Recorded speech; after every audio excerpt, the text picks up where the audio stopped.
Hi guys, Nick here from Firefly Studios bringing you a special lockdown dev diary. Today we're going to be talking about the 4 main AI lords coming to Stronghold Warlords at launch, playable in skirmish mode and multiplayer, and also featured in the main historical single player campaign. Early on it was pretty clear that with our shift in setting from the battlefields of medieval Europe and the Middle East that we would need a brand new set of characters for you to battle against in the new East Asian setting. Genghis Khan, Thukfan, Toyotomi Hideyoshi, and I think I'm pronouncing this right, Qin were really interesting for us both in terms of their potential for design and art style. These 4 characters will be your main AI opposition in the game, featured in addition to our 8 warlord archetypes, which include things like the dragon warlord, horse and ox. So while the warlords add new gameplays to the series in your ability to take them over, upgrade them and then command them across the battlefield, you can think of the 4 main AI opponents as your classic Stronghold rivals. Think of Genghis and company in the same way that you would think of the Rat in Stronghold, the Caliph in Stronghold Crusader, or Vlad Dracul in what is, at this point an underrated but personal favourite game of mine, Stronghold Legends. Today's video will explore their battlefield prowess, particular quirks and tactics on the battlefield, and get you ready for the kind of strategies you can expect at launch on March 9th.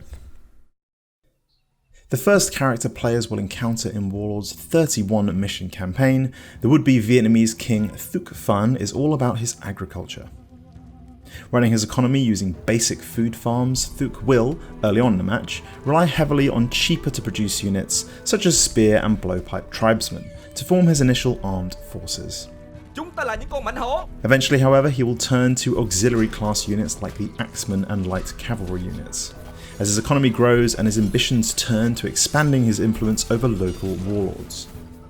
This warlord is ours now! You'll know when he's set his sights on your castle by the early skirmishes designed to disrupt the progress of his enemies and soften them up for a full attack later on. Thukfan is probably the most straightforward AI in Stronghold Warlords. Hailing from a time of early military tactics and territorial expansion in 3rd century BC Vietnam, Thuk offers basic military and economic tactics to help players get a feel for the core gameplay in its rawest form. Training tribesmen, auxiliary axemen, archers and cavalry, Thuk will be slow to start, but eventually lay siege to the player using a fair array of siege weapons that shouldn't be ignored. Opting to ignore the superior siege weapon in forms of catapults, mantlets and hwacha arrow carts, Thuk really isn't bothered about launching 90kg projectiles over 300 meters. His military tactics rely on steadily pressuring the player over the course of a battle, doing so early on in the match and keeping up the pressure in an attempt to distract and overwhelm his enemies. To me, my warriors! We will win this day! He does this using fast attack units, ignoring Imperial soldiers due to their slow speed and lack of maneuverability. Thuk is therefore most dangerous at the start of a match. Depending on the difficulty you're playing at, if you can survive his early attacks using troops and allied warlords, you should be able to get your economy to the stage of more advanced armour and weaponry. At this point you will have the tactical advantage, and should be able to amass a force powerful enough to storm his keep. The oppressors approach! Man the barricades! In Stronghold Warlords campaign, each AI lord has a unique keep to call their own, and Thuk is no different. Thuk's player keep is the most basic of the 4 main warlords. He supplements this humble abode with plentiful rice, pig and vegetable farms, as well as a few good lord fear factor buildings. So while Thukfan lacks more advanced resource chains like silk or tea to help boost his popularity, it does mean that the basic needs of his people are taken care of. And honestly, that feels like an achievement in 2021, let alone 300 BC. Do not lose heart, fellow warriors! We build, and build again! In summary, what I'm saying is Thukfan for president in 2024. Come on people. Give him a chance. Founder of the Qin dynasty and the first emperor of a unified China, Qin Shi Huang is slow, methodical and ruthless in his behaviour as an AI lord. His economy develops well over the course of a match, featuring silk production to complement his abundant food farms. And although he uses bread and butter auxiliary units to initially establish an army on the battlefield, his ultimate aim here is to build a powerful force of Imperial class troops to conquer warlords and eventually crush his enemies. Qin is therefore an excellent all-rounder. His castle economy is well balanced between the basic and more advanced units, and while he starts off simple with reliable auxiliary axemen and archers, these are just the foundation of his armed forces. To feed and clothe this growing army, he'll build rice farms, vegetable farms, and later on clothing production to help boost his popularity and offset his use of torture devices, which we'll come to later. We have no need of the prisoners. Execute them. Eventually, once his economy has advanced to the stage when he's producing sufficient armor and weapons, Qin will raise his militaristic ambition and move on to training up a more serious army. Imperial warriors and crossbowmen are used to form an army that is capable of dealing high damage up close and at range. With bannermen also in the mix to buff both the melee and ranged attacks of units within their radius, any incoming attack from Qin should be taken seriously. You will kneel before me. In terms of siege weaponry, Qin relies heavily on the protection of mantlets for his units, as well as ballista and catapults for blasting away your castle walls. When it comes to his own castle, you can expect ample fortifications, a few protruding walls, many large towers, and defences in the form of huacha platforms and defensive arrow turrets. Unlike Thukfan, Qin tends to prefer bad lord fear factor buildings.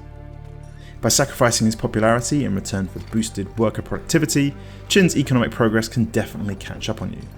His torture devices will however come at the cost of troop morale, meaning that if you can match his numbers, you should be able to come out on top in each skirmish. What I'm saying here is please don't vote for Qin in the next election. That would be bad. What impertinence! The first Great Khan or Emperor of the Mongol Empire, it should come as no surprise that Genghis Khan favours a nomadic life and playstyle. Don't be fooled by his humble economy. Genghis, or rather Chenghis, which I believe is closer to the original Mongolian, is an aggressive player. Genghis's village economy is designed around gold generation, a resource required to train his favourite troop type, the horse archer. Yep, no prizes for guessing that one. The horses are restless. The swiftness of these units makes them perfect for hit and run attacks on his enemies, of which there will be many during the course of a skirmish match. Unlike Thukfan, however, Genghis's early attacks are backed up by his formidable siege army. Left unchecked, these forces can grow quickly at the right difficulty level, spelling certain doom even for Stronghold veterans. Early on, he'll train plenty of horse archers, along with auxiliary troops to capture nearby warlords, before later bringing Imperial cavalry, generals and even fire lancers into his ranks, forming a deadly combination. He'll then besiege the player with everything he can muster, throwing mortars, rocket launchers, ballista and trebuchets all at the player. Rain arrows on their walls! While using horse archers to harass your economic progress, Genghis himself will build a simple castle with just a few towers. He will, however, protect it with advanced siege defences, including huacha and mangonel platforms, while protecting his archers with hoardings. When it comes to popularity, Genghis offsets his tendency towards negative fear factor buildings with rice, pig farms and clothing resource chains. In terms of votability, I'm going to go ahead and say Genghis would be a strong independent vote, even if he'd also likely subjugate multiple continents once he's actually in power. All the land will soon be mine!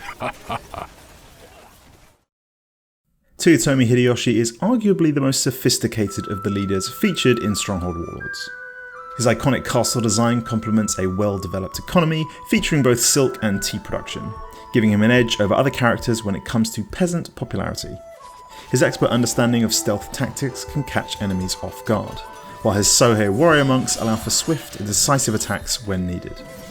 A cunning opponent with a tendency to attack suddenly or without warning, either through speed or stealth, Hideyoshi is a force to be reckoned with, and the final lord featured in Warlords' single-player campaign. Using specialised units including ninja, monks and samurai, in addition to a healthy number of archers, Hideyoshi will mix surgical strikes with siege attacks. Covert attacks will take place throughout the course of a match, often aimed at dismantling your granary or stealing a warlord by force from under your nose. Good work. Warrior monks meanwhile form the backbone of his main armies, allowing Hideyoshi to dispatch powerful attacks at speed early on in a skirmish game. Later on, his roster of units expands to include not only the aforementioned samurai, but also mantlets, ballista and catapults to take down your castle walls. His cross-shaped castle design is well protected with medium towers, arrow turrets, ballista and huacha platforms, with a few scary fear factor buildings in there to boost his industry, which is offset by his advanced economy. In summary then, Hideyoshi is probably the most conservative option as a leader. You can expect stability, but don't expect any wild changes to your way of life. I am a simple man. I desire only victory.